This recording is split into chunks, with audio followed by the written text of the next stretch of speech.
Saya tersinggung dengan kata-kata Pak Mahfud. Pak Mahfud ini ngomong seperti ngejek. Saya juga menyampaikan kekecewaan saya yang maha berat kepada Bapak Profesor Dr. Mahfud MD. Apa itu? Pak Mahfud bicara di podcastnya Terus Terang Mahfud MD. Pak Mahfud ini ngomong seperti ngejek. Polisi, ada orang pengacara yang nggak diminta, tapi dia bantu-bantu polisi. Kita bantu saja polisi masih disudutkan, apalagi dibiarkan. Saya ingin tanya deh Pak Mahfud. Pak Mahfud, kira-kira pikiran Bapak tentang polisi apa yang harus mereka lakukan sekarang? Bapak pernah Menko Polhukam? Bapak pernah membuat tim untuk percepatan reformasi hukum? Mana hasilnya? Saya tersinggung dengan kata-kata Pak Mahfud. Karena banyak yang DM saya, WA saya, seolah itu arahannya ke saya, mungkin kepada kawan-kawan saya.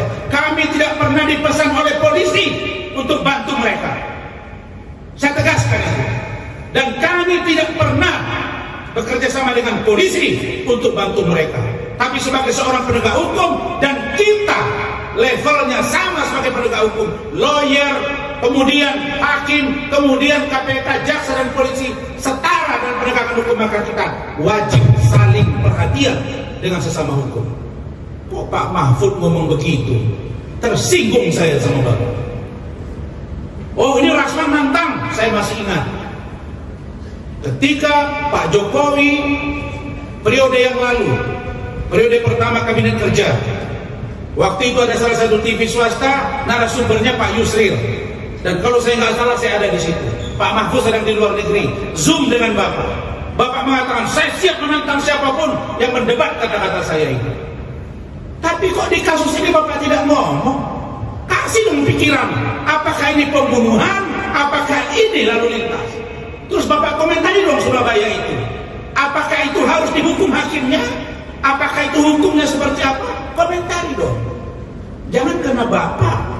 Saya khawatir Pak Mahfud ini nanti begini-begini, nanti masuk ke dalam sistem, jadi ini jadi itu lagi.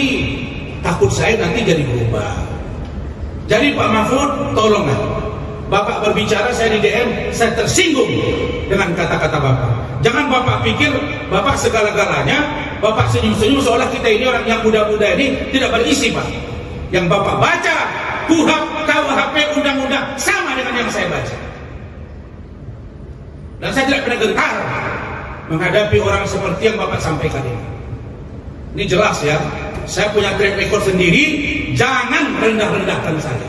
Mudah-mudahan apa yang saya sampaikan ini sampai ke Pak Mahfud, dan mudah-mudahan Pak Mahfud tidak maksudnya ke saya, tapi saya menduga itu mengarah ke saya dan kawan-kawan saya yang lain.